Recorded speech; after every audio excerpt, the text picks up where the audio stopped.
नमस्कार किसान भाइयों आज के इस वीडियो में हम बात करेंगे कि जब आपकी सोयाबीन की फसल में फूल बनने लगते हैं या फूल से जब फलियां बनने की अवस्था होती हैं या फिर आपकी फसल लगभग 50 दिन की आसपास की हो जाती है, तब आपको उसमें ऐसा क्या स्प्रे करना चाहिए जिसकी वजह से आपकी फसल में कीट की रोकथाम हो जाए, रोगों की रोकथाम हो और अधिक फूल व फल और अधिक उत्पादन आपको मिल सके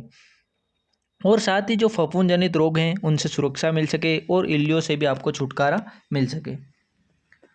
तो स्वागत है किसान भाइयों आपका smart farmer of agriculture as an YouTube channel पर। यहाँ आपको खेती से जुड़ी संपूर्ण जानकारी उपलब्ध होगी। किसान भाइयों, वीडियो अच्छा लगे तो लाइक ज़रूर कीजिएगा, चैनल पर नए हो तो सब्सक्राइब करें, बेल आइकन को प्रेस कर दें। किसान साथियों, जब सोयाबीन की फसल में फूल आने लगते हैं या फूल से फल बनने लगते हैं, तब सोयाबीन की फसल को अधिक पोषण, रोगों से सुरक्षा और कीटों से सुरक्षा, फल छादक इल्ली का नियंत्रण जो सीधे फल को नुकसान पहुंचाती हैं, उन सब के नियंत्रण की आवश्यकता पड़ती है। तो किसान भाइयों, कुछ पोषक तत्व तो सोयाबीन की फसल मिट्टी से ग्रहण करती हैं, पर कुछ हमें उसे बाहरी तौर पर भी देने पड़ते हैं जो वो मिट्टी से पर्याप्त मात्रा में नहीं ले सकती हैं। तो किसान भाइयों, ऐसी स्थिति में आपको कुछ अच्छे इंसेक्टिसाइड, फंगिसाइड और एक अच्छे टॉनिक का स्प्रे करना चाहिए ज़रूरत के अनुसार। तो किसान भाइयों, आपको एक ऐसा कॉम्बिनेशन सिलेक्ट करना चाहिए जो सभी कीटों की रोकथाम कर उन्हें खत्म कर दे, और एक अच्छा फंगिसाइड भी उपयोग करना चाहिए जो सभी फफूंद जनित रोगों को कंट्रोल करता है और साथ ही सोयाबीन में आने वाले जो भी रोग रहते हैं उनको वो कंट्रोल करे। ऐसे फंगिसाइड का उपयोग करें। साथ ही आपको एक टॉनिक का उपयोग करें यदि आपकी सोयाबीन की फसल में फूल कम बन रहे हैं या फसल की ग्रोथ रुकी हुई है या फसल आवश्यकता से ज़्यादा ग्रोथ कर चुकी है, तो ऐसी स्थिति में आप एक अच्छे टोनिक का सिलेक्ट करना चाहिए। तो इस प्रकार से इन तीन चीज़ों का कॉम्बिनेशन करके आपको स्प्रे करना चाहिए। इसके अलावा किसान भाइयों, आप एक जो NPK 05234 आता है जिसमें 52% फास्फोरस रहता है और 34% पोटेशियम रहता है, उसका उपयोग भी आप टोनिक की जगह कर सकते हैं। तो किसान भाइयों, यदि इंसेक्टिसाइड में बात की जाए तो इंसेक्टिसाइड में आप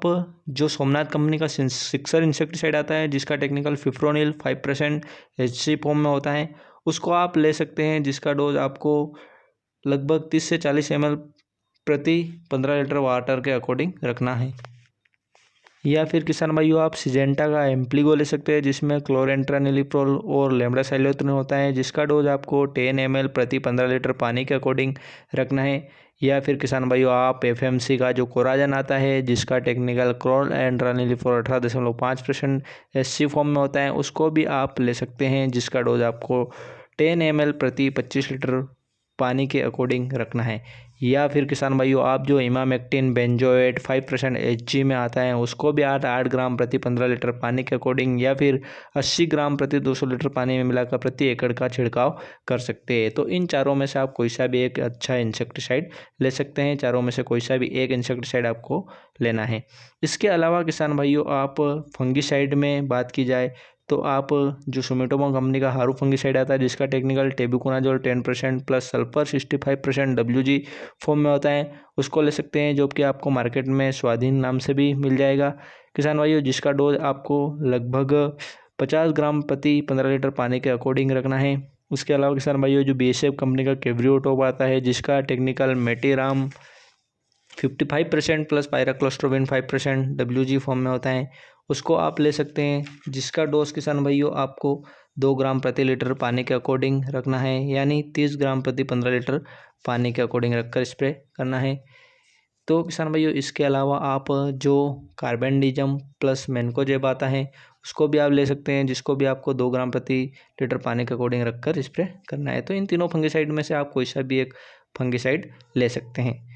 इसके अलावा किसान भाइयों, देखिए किसान भाइयों, यदि अब टॉनिक की बात की जाए तो टॉनिक में आपको आवश्यकता पड़ने पर ही उपयोग करना चाहिए। यदि आपकी फसल की ग्रोथ नहीं हो पा रही है, फूल या फलियां कम आ रही हैं, आवश्यकता से ज़्यादा आपकी हाइट हो गई है फसल की, तो ऐसी स्थिति में आप टॉनिक का उपयोग कर सकते हैं, अन्यथा आपको फालतू खर्चा करने की कोई ज़रूरत नहीं है। यदि आपकी फसल व्यवस्थित है, उसमें फल और फूल भी सही आ रहे हैं, तो आपको टॉनिक की ज़रूरत नहीं है। आपको कम बजट में अधिक उत्पादन लेना चाहिए, हमेशा इसका प्रयास करना चाहिए। किसान भाइयों, टॉनिक जो रहते हैं वो भी अलग अलग कामों के लिए अलग अलग आते हैं। जैसे कि कुछ टॉनिक आते हैं जो फल और फूलों की संख्या बढ़ाते हैं फसल में, कुछ टॉनिक आते हैं जो कि पौधों की ग्रोथ को बढ़ाते हैं, और कुछ टॉनिक ऐसे आते हैं जो पौधों की ग्रोथ यदि आवश्यकता से ज़्यादा हो जाती है तो उनको कंट्रोल करके उनकी जो पावर रहती है वो फलों और फलियाँ बनने में निकालते हैं। तो इस प्रकार से आपको एक अच्छे टॉनिक का सिलेक्ट करना चाहिए जिसकी आपकी फसल को ज़रूरत है। यदि किसान भाइयों आपकी फसल में फूलों की संख्या कम है और फलियां कम आ रही है तो इसके लिए आपको इस प्रकार के टॉनिक का उपयोग करना चाहिए, जैसे कि फेंटा प्लस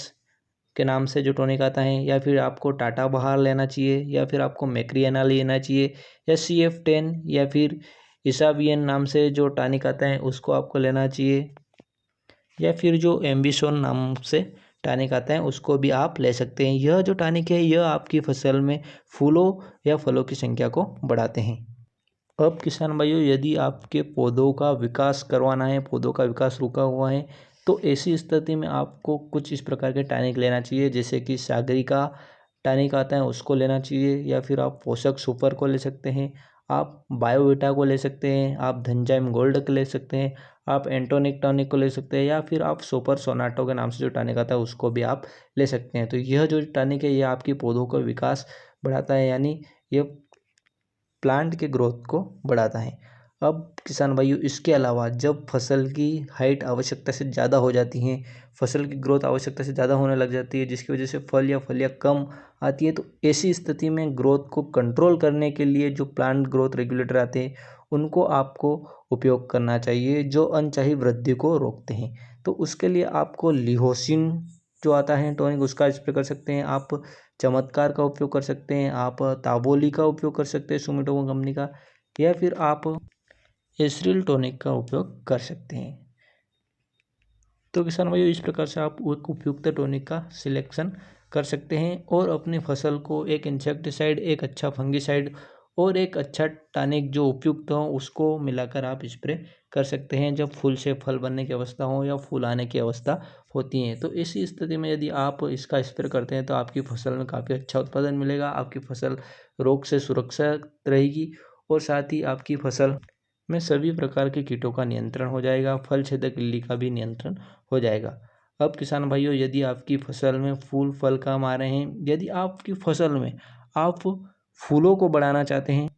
तो आपको एम्बिशन टॉनिक का उपयोग करना चाहिए, और यदि किसान भाइयों आपको फलियाँ बढ़ाना है तो उसके लिए आपको गोदरेज डबल टॉनिक का उपयोग करना चाहिए। यदि आपकी फसल में फूलों और फलियाँ की संख्या कम आ रही है तो ऐसी स्थिति में आप एम्बिशम और गोदरेज डबल को मिलाकर भी स्प्रे कर सकते हैं। तो किसान भाइयों इस प्रकार से आपकी फसल को पूरी देख रेख करके सही प्रकार से दवाइयों का उपयोग करना चाहिए और सही मात्रा में हमेशा उपयोग करना चाहिए। दवाइयाँ स्प्रे करते समय आप हमेशा सावधानी बरतें, दस्ताने पहने और आपकी पूरी सुरक्षा रखें। किसान भाइयों उम्मीद है कि यह जानकारी आपको समझ में आई होगी। यदि जानकारी समझ में आई तो वीडियो को लाइक करें, कमेंट करें, शेयर करें, और भी किसान भाइयों जानकारी पहुँचाने के लिए ज़्यादा से ज़्यादा शेयर करके चैनल पर यदि आप नए हो तो सब्सक्राइब करके बेल आइकन को प्रेस कर दें। मिलते हैं किसान भाइयों ऐसी रोचक जानकारी के साथ नेक्स्ट वीडियो में। जय जवान, जय किसान, जय हिंद, जय भारत।